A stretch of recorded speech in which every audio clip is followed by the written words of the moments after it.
Entonces vamos a hablar lo que es membrana proliferativa, la glomerulografía membrana proliferativa. En verdad es una cosa histórica para ustedes porque los primeros slides que les voy a mostrar pertenece al profesor Helmut Ranke, que es un chileno nacido y criado, educado y después se fue a Estados Unidos, pero que viene seguidamente a Chile y se pasa meses. Ahora, los últimos meses que se han pasado por acá, yo creo que tiene otra razón, no es bien científica, porque Helmut acá, pero no voy a decir nada. Entonces, la verdad es que membrana proliferativa glomerulonefritis es una lesión óptica que es, como dicen en inglés, es un tipo de daño glomerular que es caracterizado por la duplicación de la membrana basal glomerular, que tiene este aspecto de contorno doble, como si fuera un tren, de unos rieles de trenes, ¿no? Y por una extensa lobulización del mesangio. Estos son slides que Helmut Ranke me lo ha prestado y que muestra lo que se dice de la lobulización. Es tan lobulado que uno podía, si usted tuviera una scalpel, por ejemplo, podía fácilmente dividir el glomérulo en partes por la lobulización. Y tiene acá un PAS, por ejemplo, muestra la duplicación de la membrana basal glomerular en esos pacientes que tienen membrana proliferativa glomerulonefritis. Esto, en verdad, nada más es de que un aspecto antiguo de la enfermedad que ha evolucionado ya a tiempo, porque en realidad, si vamos a mirar cómo la membrana proliferativa se desenvuelve, la baby, la niña, es una glomerulonefritis proliferativa. Esto es parte tardía del proceso y se debe al fato de que el endotelio, cuando se desconecta de la membrana basal glomerular, no le gusta porque tiene que estar conectado a una membrana basal y entonces empieza a producir una nueva membrana basal y eso es lo que da el contorno doble de la imagen. No es una enfermedad muy común. En verdad, en Australia, estos estudios hechos más de 10 años atrás muestran que la incidencia de membrana proliferativa glomerulonefritis está acá, una de las más raras formas de daño renal en Australia. ¿Cómo se presentan esos pacientes? Bueno, nada de especial en realidad. Los pacientes se presentan con proteinuria, con hematuria, algunos con función renal normal, otros con función renal reducida. Pero una característica es que un grupo de esos pacientes tienen el complemento sérico está reducido y claramente si el C4 es más reducido que el C3, le llama la atención en primer lugar la crioglobulinemia segura de hepatitis C. No. Entonces, esos tipos anatómicos de lesión glomerular pueden ocurrir porque existe una enfermedad inmunocompleja, como lupus, como una crio, o porque existe una proteína monoclonal que está haciendo daño al glomérulo, o del mismo patrón, el mismo patrón histológico, se puede decir, a una alteración de la regulación del complemento, o como un factor en el riñón nativo, como una microangiopatía trombótica crónica, y en el trasplante, que es la glomerulopatía de trasplante. En verdad, Sangisetti, unos años atrás en Mayo, fue a mirar los pacientes que tenían este patrón histológico de membrana proliferativa glomerulonefritis y encontró que, en fact, cuando revisó 100 106 biopsias hechas durante el año de 2001-2006, vio que en verdad las monopatías monoclonales o biclonales eran más frecuentes como causa de una membrana proliferativa, que en verdad que la hepatitis C. Y acá está, simplemente muestra que muchos pacientes que tenían una MPGN tenían o mieloma o tenían CLL, pero la mayor de esos tenía lo que se llama monoclonal gammopathy de non-significance, y hoy, como decía nuestro colega de mañana, nos llamamos más hoy, la idea es que algunos de esos se llaman monoclonal gammopathy de significancia renal. Bueno, una cosa que también se sabe y está teniendo más avances recientemente es porque alteraciones de la cascada de complemento van a resultar en una glomerulopatía que se presenta con el patrón de membrana proliferative GN. Y esos son porque existe un defecto en la parte de la vía alternada del complemento que lleva en una función anormal de la C3b, y eso la C3 convertase, y eso existe una alteración acelerada de la formación de complemento que lleva a disposición de formación del complemento terminal de C5, de C5, C9 y daño de la membrana basal. Entonces, hoy uno sabe que en el estado normal uno tiene el C3, y el C3 se junta con un B para hacerse la C3 convertasa. Esta modulación está sobre la influencia del factor H, que el factor H es un factor que bloquea la conversión de la C3 convertase, y el factor H por su vez también está sobre influencia de las proteínas relacionadas al factor H, que hoy se sabe hay 5 de ellas. Entonces hoy uno sabe que si existe, por ejemplo, mutaciones del factor H que hace con que no pueda bloquear y acelerar la degradación de la convertase de C3, eso resulta en una convertase C3 que se permanece en circulación y cambia la vida media de algunos segundos hasta 1 minuto o más. Una otra cosa es que mutaciones en la proteína de C3 por sí mismo hacen con que esta proteína se transforme y se quede inmune a la regulación del factor H, y entonces crea una convertasa de C3 que se queda funcionando y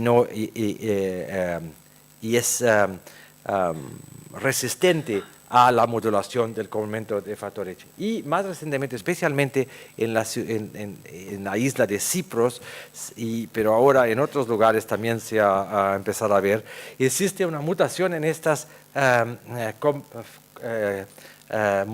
proteínas reguladoras del factor H, de CFHR mutation. Lo que pasa en esa situación es que esta proteína en esas mutaciones hacen con que exista una duplicación de los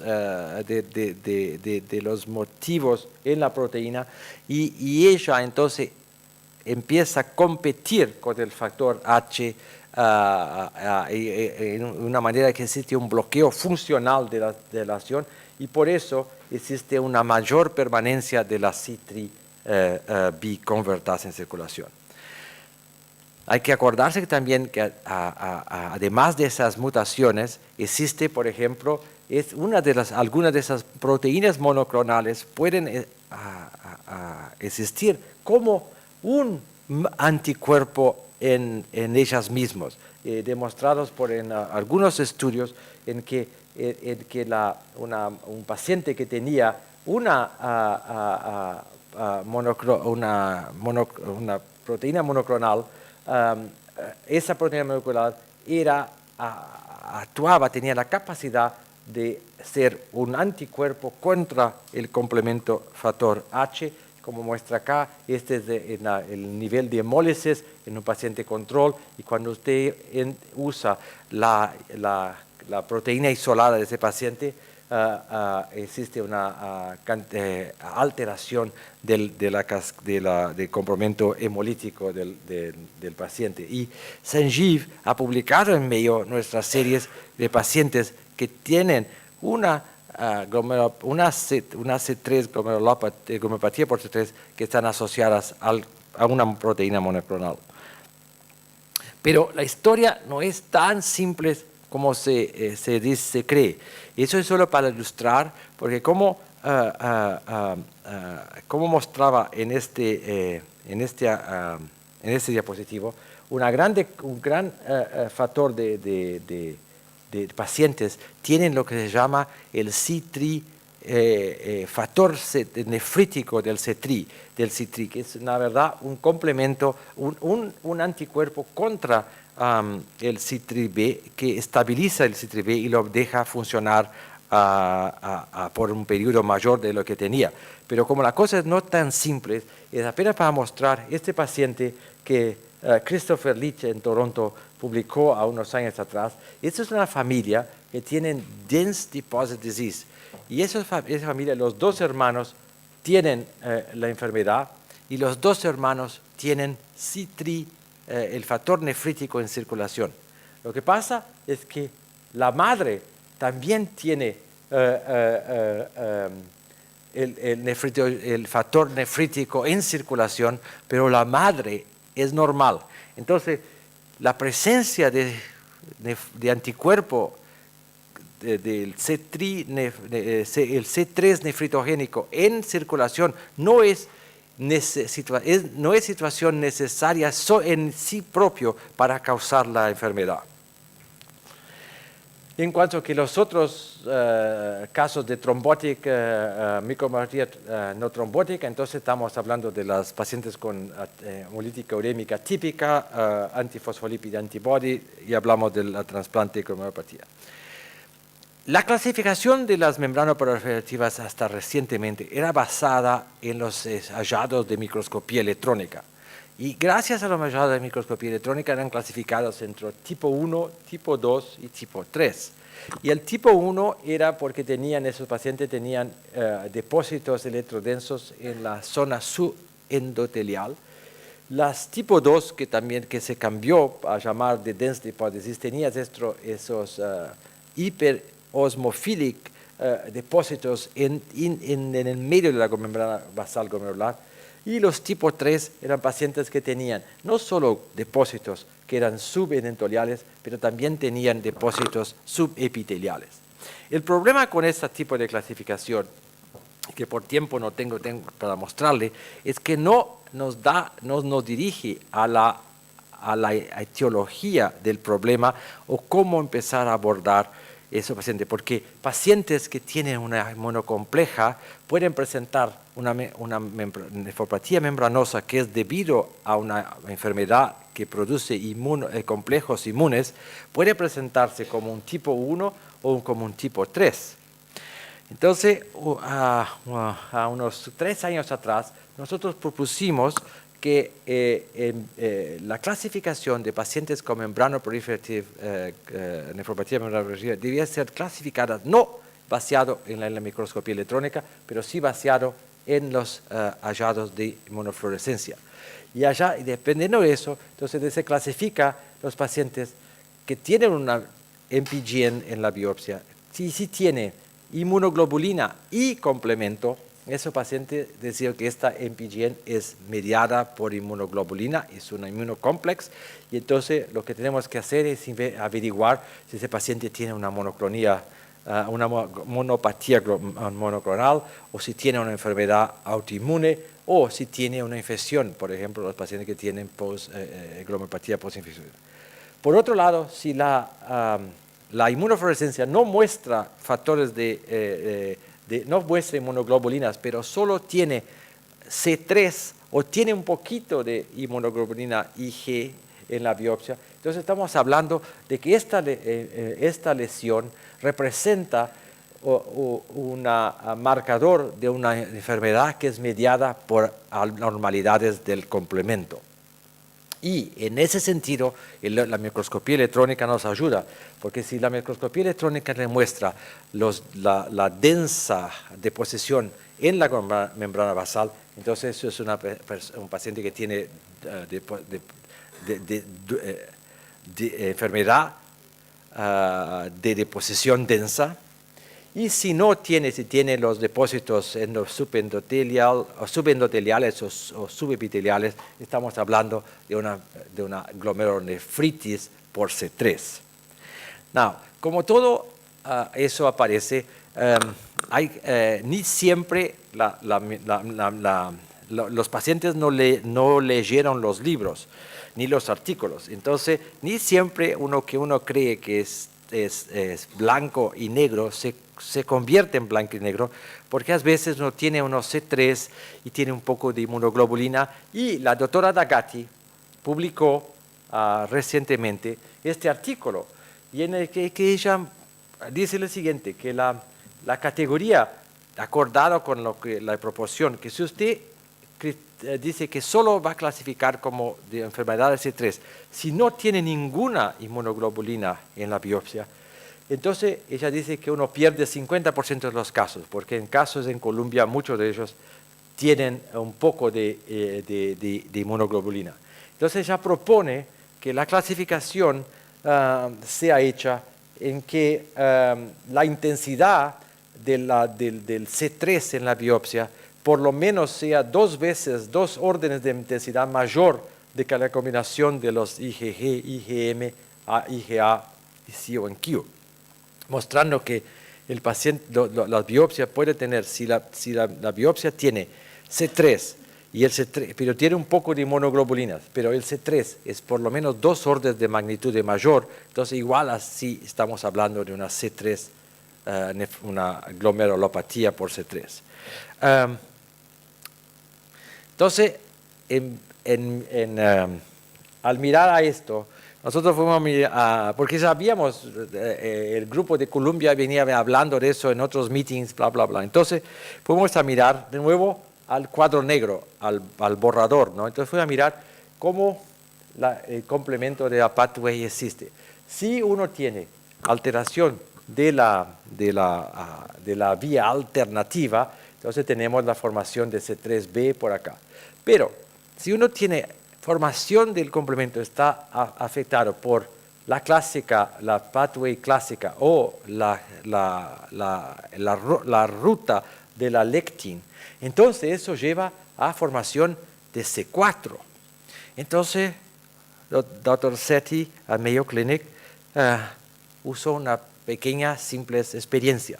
Vamos a corear por hemofluorescencia las biopsias por C4, que es una cosa que no se hace mucho común. Entonces acá es para ilustrar, esos son pacientes que tienen una membrana proliferativa por inmunocomplejos. Estos son lupus, ese acá es un paciente que tiene una IgM kappa, tipo un paciente que tiene Waldenström, microglobulinia, o un paciente que puede tener hepatitis C. Este acá es un paciente que tiene membranosa, y este acá es un paciente que tiene una fibrillary.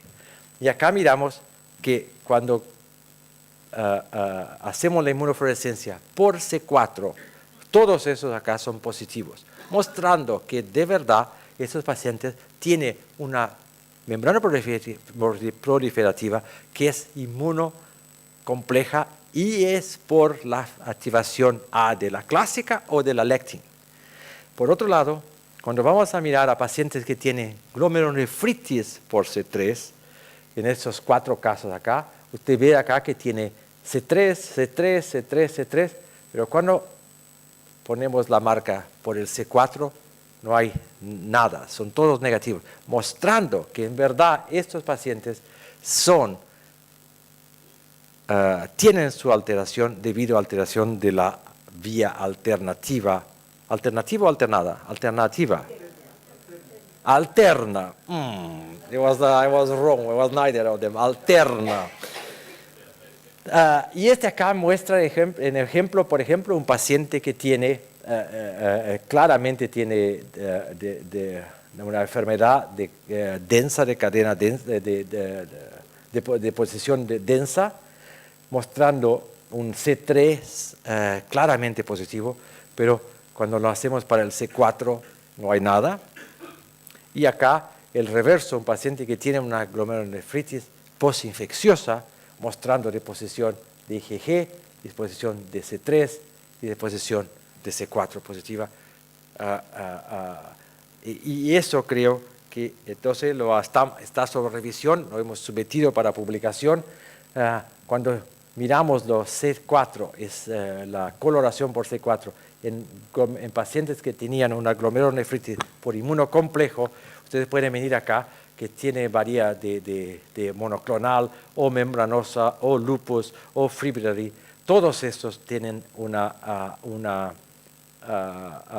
C4 positiva, así como tienen C3 y así como algunos de esos tienen C1q.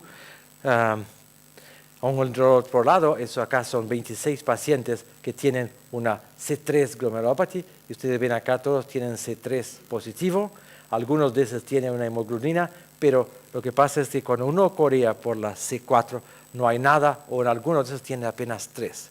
Entonces, hemos publicado, estamos mandando para revisar, para decir lo siguiente, no es tan difícil. En la duda, haga un C4. Si el C4 es negativo, ese paciente tiene una C3 glomerulopathy y final de la historia. La última partecita, todavía tengo 5 minutos para presentar, la última partecita, ese es un caso de atypical, otro caso de membrana proliferativa atípica. Este paciente tiene una glomerulopatía que hasta el alumno de tercer año de medicina le va a decir, eso es una dense deposit disease, porque tiene ataca la cosa. El único problema que habíamos hablado que dense deposit disease es una enfermedad del complemento, de la vía alterna del complemento. Pero, ¿dónde está el C3? C3 es negativo, acá en los glomérulos no tiene nada. Y para mostrar que la coloración era verdadera, usted tiene C3 en los túbulos, algunos acá, pero el C3 en el glomérulo es completamente negativo. Entonces, Sangisetti hizo eso no está muy bien. ¿Pero por qué eso? ¿Será que esos son los casos de algún problema? Entonces, lo que hizo, cortó el glomérulo, hizo mass spectrometry, y del mass spectrometry, la gran parte de que aparece ahí, en acá son C4. Tiene una alta, se llama specs number para C4. Y al hacer la coloración por C4, está altamente positivo. Entonces, eso está publicado en una carta en la New England Journal of Medicine el año pasado, o este año en realidad, en febrero, mostrando que no solo ahora tenemos una C3 dense deposit disease, pero también hay unos C4. Y es claro que la cosa que más estamos haciendo rápido es que le dije así, Sanjeev, 20% de los pacientes que tienen dense deposit disease en la publicación tienen un C3 negativo. Y así, vamos a correr a colorear los otros 20% que tenemos a medio, porque te juego una partida que esos son todos C4DDD que no están diagnosticados.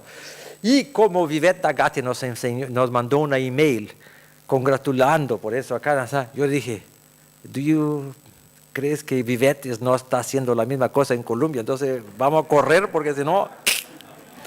Entonces, para terminar, la MPGN es un diagnóstico de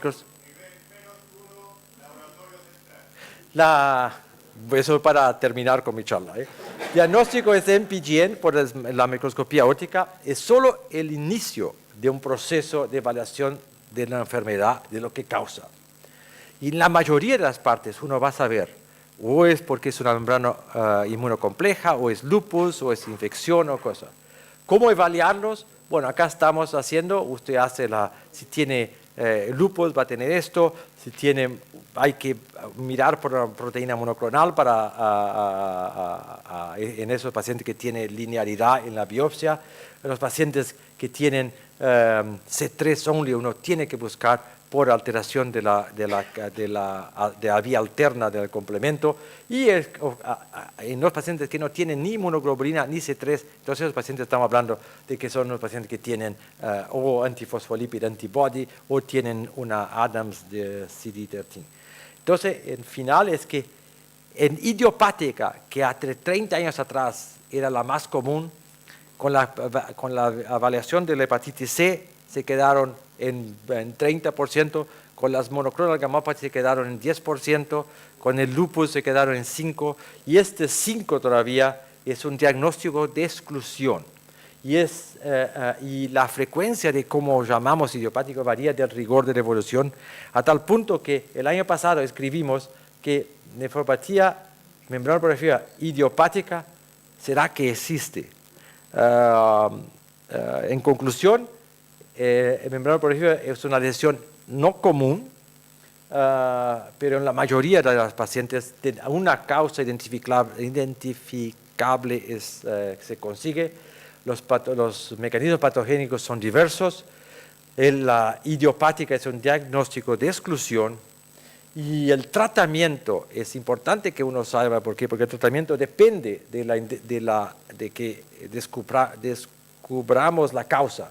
Y no voy a hablar de tratamiento porque realmente tratamiento no existe, es básicamente lo que tenemos en pequeños casos, reports o pequeños estudios controlados, muchos de ellos, en fact, la gran mayoría de ellos, hechos en una época antes de que supiéramos que existía C3 glomerulopathy, que existe C4 DDD,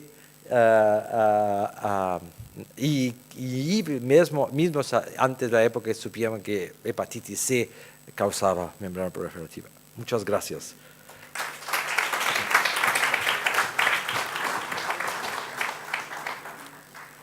Déjame preguntarte algo de todos modos sobre el tratamiento. El eculizumab, ¿existen reportes sobre su utilidad en esta enfermedad? Sí. No es que no me ha preguntado, no había combinado eso, ¿no? Pero la cosa es la siguiente. En pacientes que tienen C3 nefropatía, está empezando la única cosa, pero acuérdense que acá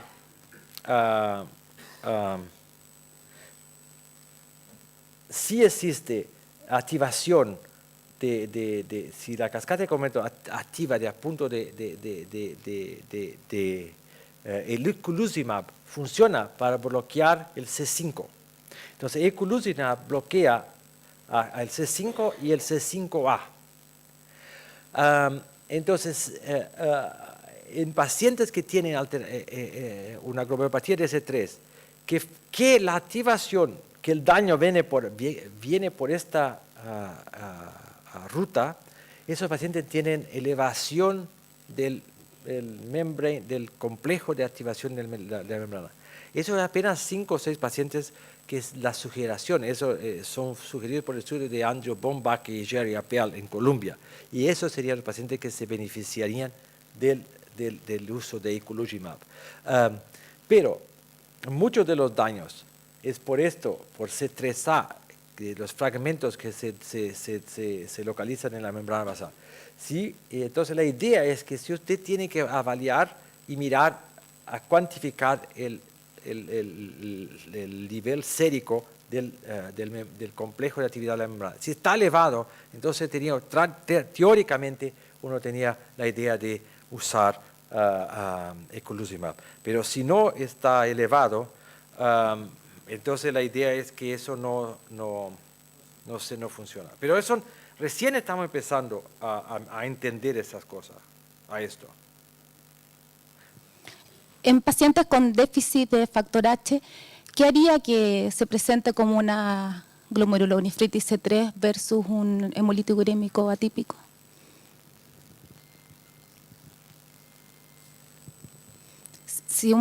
¿Qué hace que se comporte de una manera u otra un mismo déficit de factor H? No sé si tengo el slide para mostrar. No creo que no sé si lo tengo. Lo que pasa es el siguiente. No sé si el factor H. El factor H tiene 20, no sé si tengo, no lo tengo. El factor H tiene 20 aminoácidos. No, lamento. El factor H tiene 20 aminoácidos. Entonces, si la idea es que si esta parte, el factor H tiene 20 residuos. La idea es que los primeros las primeras cuatro motifs son los que se prenden al endotelio y hacen la protección tecidual.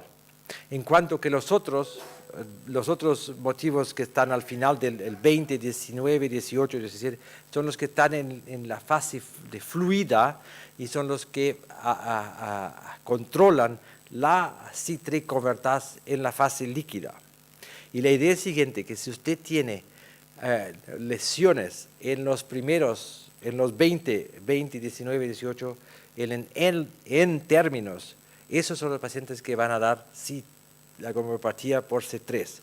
En compensación, si la alteración genética es al nivel de del terminal C, esos son los pacientes que dan alteración local y son los pacientes que dan HUS. All right? Pero no es tan fácil, porque nosotros que escribimos el año pasado, publicamos un caso en American Journal of Kidney Disease, en un paciente con una glomerulopatía crescentérica, y la mutación era exactamente en uno de los términos que decía que tenía que ser, un paciente tenía HUS y el paciente presentó con una glomerulopatía crescentérica. Hay otras, así que yo creo que nosotros no es una cosa sola. Yo creo que hay unas, ¿dónde está Marie? Marie se fue. Bueno, pero yo creo que hay cosas como el riñón policístico. Uno está aprendiendo, por ejemplo, en familias, por ejemplo, que son hermanos con la misma mutación. Un hermano presenta con HUS, el otro hermano presenta con una DDD. Entonces, esas cosas estamos aprendiendo que hay la influencia de algunas otras cosas ambientales, genéticas, que hacen que en una manera el fenotipo sea de esto HUS y el otro C3. En la mayoría es eso, pero no es 100%, porque, como dice, tenemos mostrado una mutación en la área donde tenía que ser una HUS, produjo una C3 gene. Ok, muchas gracias, doctor Fervenza.